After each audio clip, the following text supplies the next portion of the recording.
साथियों नमस्कार, स्वागत है आपका अपने चैनल सक्सेस जंक्शन एक कदम सफलता की ओर। और हम लेकर के आ गए हैं आपके लिए यूनिट 7 का एक महत्वपूर्ण टॉपिक है एमपीपीएससी 2020 और 2021 दोनों एग्जाम की दृष्टि से मानव शरीर संरचना। जैसा कि आपको पता है यहाँ पर विज्ञान को कुछ यूनिट में डिवाइड कर दिया गया है और उस यूनिट के अंदर जो है यूनिट 7 में आपको मानव शरीर संरचना का अध्ययन करना है, पोषण का अध्ययन करना है, पर्यावरण का अध्ययन करना है, पारिस्थितिकी का अध्ययन करना है। तो ये सारी चीज़ें अलग अलग कर दी गई हैं। ठीक है, तो देखिए मानव शरीर संरचना से किस तरह के प्रश्न आपकी परीक्षा में पूछे जाएंगे उनके बारे में हम आपको बता रहे हैं। और ये यूनिट 7 की 10वें नंबर की वीडियो है। इससे पहले यूनिट 7 की 9 वीडियो हम ऑलरेडी अपलोड कर चुके हैं। ठीक है, तो सीधे चलते हैं प्रश्न नंबर 91 की ओर।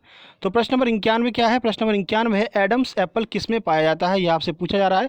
ऑप्शन ए है भैंस में, ऑप्शन बी है मादा मनुष्य में, ऑप्शन सी है कुत्ते में, या फिर ऑप्शन नंबर डी है नर मनुष्य में। तो कहाँ पर एडम्स एप्पल पाया जाता है, आइए देखते हैं सही आंसर क्या है इसका।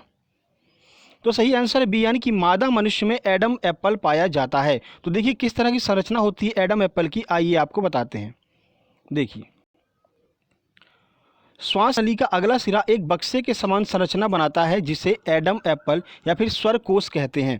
तो जो मादा मनुष्य होती हैं वो अगर अपने गले पर हाथ लगाएंगी तो उनको जो है छोटा सा एक बक्से के समान संरचना दिखाई देती है, उससे ही एडम एप्पल या फिर दूसरा नाम स्वर कोश कहते हैं। ठीक है, और स्पेशली ये कहाँ पाया जाता है? तो मादा मनुष्यों में ही पाया जाता है।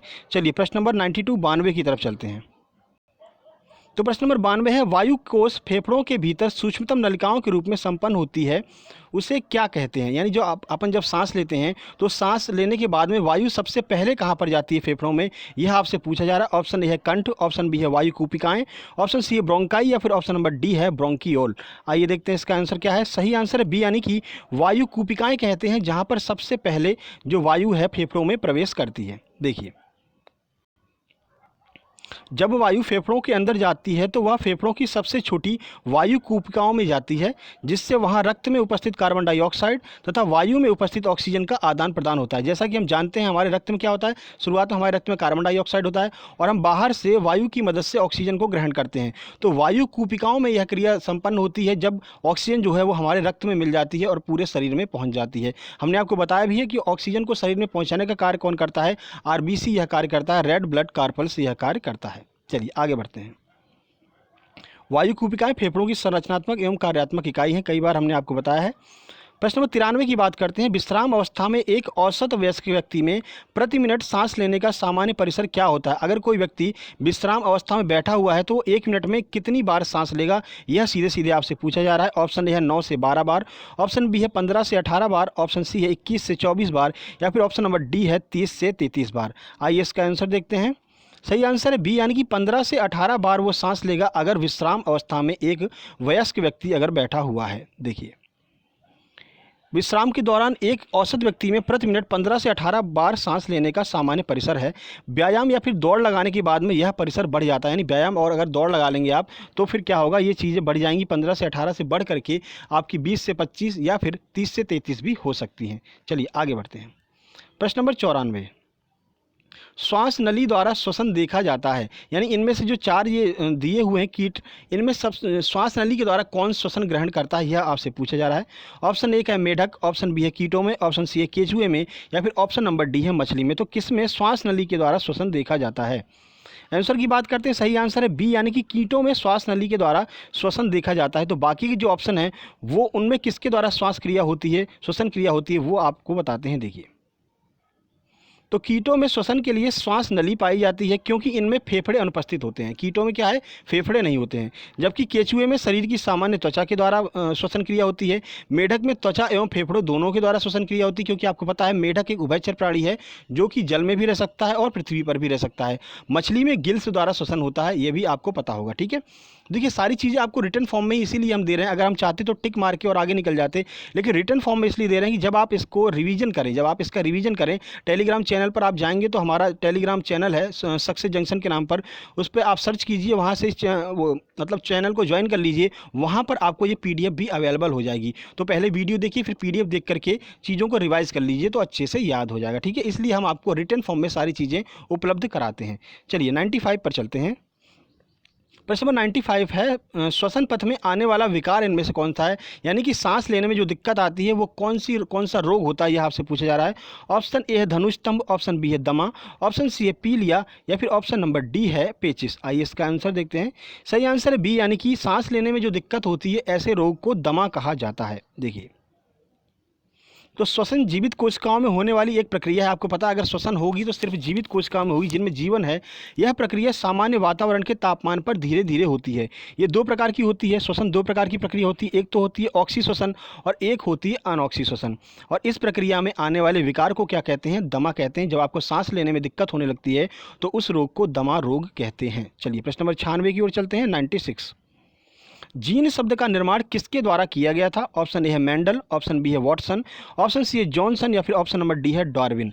सही आंसर की बात करते हैं। सही आंसर सी, यानी कि जॉनसन के द्वारा जीन शब्द का निर्माण किया गया था। आइए कुछ जानकारी देते हैं आपको इस प्रश्न के बारे में। तो देखिए, जीन शब्द जॉनसन नामक वैज्ञानिक के द्वारा दिया गया था। इन्होंने 1902 में पादप एवं जंतु कोशिकाओं का अध्ययन करके पाया कि प्रत्येक कोशिका में आनुवांशिक लक्षणों का नियंत्रण जीन द्वारा किया जाता है। ठीक है, तो जो भी कोशिका होती है उनमें आनुवांशिक जो भी लक्षण होते हैं वो जीनों के द्वारा यहाँ पर संपन्न होते हैं। जीन पीढ़ी दर पीढ़ी गुणों का निर्वहन करते हैं तथा इनमें आनुवांशिक इकाई के रूप में DNA पाया जाता है। तो आपसे पूछा जा सकता है कि जीन की आनुवांशिक इकाई क्या है, तो DNA जो होती है वो आनुवांशिक इकाई होती है। DNA के माध्यम से ही जो है ये ज्ञात किया जाता है कि इनके पिता यही हैं या कोई और हैं, या फिर जो है पिता के गुण अगर पुत्र में आते हैं तो वो DNA की वजह से आते हैं। ठीक है, इन्हीं को आनुवंशिक गुणों का निर्वहन करने वाला कहते हैं। ठीक है, चलिए आगे बढ़ते हैं प्रश्न नंबर 97 की ओर। देखिए 97 है, आनुवांशिकी के नियमों के जनक कौन है। ऑप्शन ए है डार्विन, ऑप्शन बी है लैमार्क, ऑप्शन सी है मेंडल, या फिर ऑप्शन नंबर डी है लिनियस। कई बार आप लोग कंफ्यूज हो जाएंगे कि आनुवांशिक के नियमों की जो जनक हैं वो यहाँ पर कोई और हैं, और जो ऊपर वाला प्रश्न आपको बताया गया है कि जीन शब्द के जनक कोई और हैं। तो आइए ये कन्फ्यूजन आपका क्लियर कर देते हैं। तो देखिए इसका सही आंसर है डी, यानी कि लीनियस जो है, डी नहीं, इसका आंसर सी है। यहाँ पर आंसर में स्प्रिंट हो गया है तो इसका आंसर सी कर लीजिएगा। तो आनुवंशिकी के नियमों के जो जनक हैं वो कौन है, मेंडल हैं। ऐसा क्यों है, तो देखिए हम आपको बताते हैं। इसका आंसर है सी, करेक्शन कर लीजिएगा। देखिए ग्रेगर जॉन मेंडल ने सन 1853 से 1859 तक मटर के पौधों पर संकरण के लिए प्रयोग किए। ठीक है, तो प्रयोग किसने किए थे, तो जॉन मेंडल ने यहाँ पर प्रयोग किए थे मटर के पौधे पर। कब, 1853 से 1859 के मध्य में। ठीक है, 1859 में उन्होंने आनुवंशिकी के 3 नियमों का प्रतिपादन किया, इसलिए इन्हें आनुवंशिकी का जनक कहा जाता है। ठीक है, क्योंकि इन्होंने प्रयोग करके 3 नियम बनाए आनुवंशिकी के, इसलिए ग्रेगर जॉन मेंडल को आनुवंशिकी का जनक या फिर आनुवंशिकी का कहा जाता है। ठीक है, चलिए आगे बढ़ते हैं। और जीन शब्द का निर्माण किसने किया था वो हमने आपको ऊपर वाले प्रश्न में बता दिया था। प्रश्न नंबर 98, वृद्धि हार्मोन किसके द्वारा स्रावित होते हैं। किसके द्वारा यहाँ पर वृद्धि हार्मोनों को निकाला जाता है। ऑप्शन ए है यकृत के द्वारा, ऑप्शन बी है पीयूष ग्रंथि के द्वारा, ऑप्शन सी है अवटु ग्रंथि के द्वारा, या फिर ऑप्शन डी है अधिवृक्क ग्रंथि के द्वारा। आइए आंसर देखते हैं। सही आंसर है बी, यानी कि पीयूष ग्रंथि के द्वारा वृद्धि हार्मोन का जो स्त्रावण है वो किया जाता है। देखिए पीयूष ग्रंथि कहाँ पर पाई जाती है, तो मस्तिष्क के नीचे वाले भाग में पीयूष ग्रंथि आपको देखने को मिल जाएगी। देखिए वृद्धि हार्मोन पीयूष ग्रंथि के द्वारा स्रावित होते हैं। पीयूष ग्रंथि द्वारा स्रावित होने वाले प्रमुख हार्मोन कौन कौन से हैं, तो STH हार्मोन तथा TSH हार्मोन जो है वो पीयूष ग्रंथि के द्वारा स्रावित किया जाता है। ठीक है, और इनकी अधिकता से क्या हो जाता है, तो इनकी अधिकता से भीमकायत्व रोग हो जाता है। अब सर ये भीमकायत्व रोग क्या होता है, तो भीमकायत्व रोग में क्या होता है, शरीर जो है वो फूल जाती है। कई बार आपने देखा होगा कि लोगों के जो हाथ पैर तो छोटे होते हैं लेकिन पेट या फिर गर्दन के बीच का जो हिस्सा होता है वो बहुत ज़्यादा मोटा हो जाता है। तो ये जो है TSH या फिर STH हार्मोन के अधिकता की वजह से होता है, और इस रोग को भीमकायत्व रोग कहते हैं। चलिए आगे बढ़ते हैं।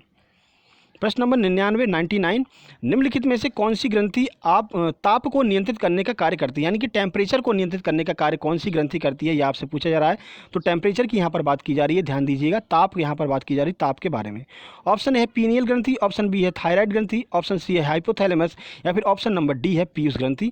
सही आंसर है सी, यानी कि हाइपोथैलेमस जो ग्रंथि होती है वो ताप के नियंत्रण का कार्य करती है, यानी टेम्परेचर के नियंत्रण का कार्य करती है। देखिए हाइपोथैलेमस अंतःस्रावी ग्रंथि से स्रावित होने वाले हार्मोन का नियंत्रण करता है, या भूख प्यास ताप का नियंत्रण करने के लिए जाना जाता है। ठीक है, तो हाइपोथैलेमस में से जो हार्मोन निकलता है वो क्या करता है, तो टेम्परेचर, भूख प्यास, इन सब का जो है नियंत्रण करता है हाइपोथैलेमस। चलिए आगे बढ़ते हैं, प्रश्न नंबर 100 की ओर चलते हैं। प्रश्न नंबर 100 है, मानव का हृदय कितने खंडों में विभाजित रहता है? ऑप्शन ए है 3, ऑप्शन बी है 4, ऑप्शन सी है 2 या फिर ऑप्शन नंबर डी है 5। तो कितने खंडों में विभाजित रहता है मानव का हृदय? आइए देखते हैं। सही आंसर है बी, यानी कि 4 खंडों में मानव का हृदय विभाजित रहता है। कौन कौन से खंड हैं, आइए उनके बारे में जानकारी आपको देते हैं।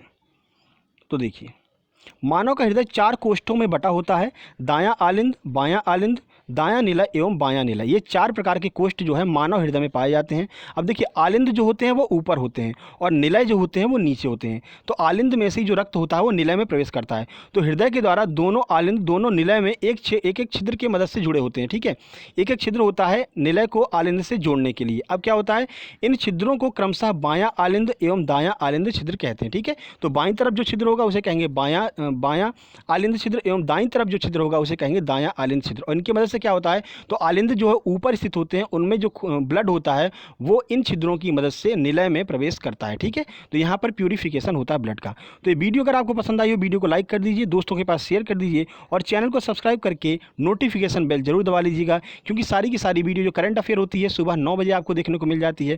उसके बाद बात करते हैं 12 बजे आपको यूनिट 9 की वीडियो देखने को मिल जाती है। आज हमने इंटरनेट वाली वीडियो वहाँ पर अपलोड की है और शाम को 4 बजे आपको ये वीडियो जो है यूनिट 7 की देखने को मिल जाती है, जो कि MPPSC की दृष्टि से अति महत्वपूर्ण है। तो चैनल को सब्सक्राइब करके नोटिफिकेशन बेल जरूर दबा लीजिएगा। जल्द ही मिलते हैं कल सुबह समसामयिकी करंट अफेयर, जिसमें हम स्पोर्ट्स समसामयिकी लेकर के चल रहे हैं, उस वीडियो में। तब तक के लिए नमस्कार, धन्यवाद।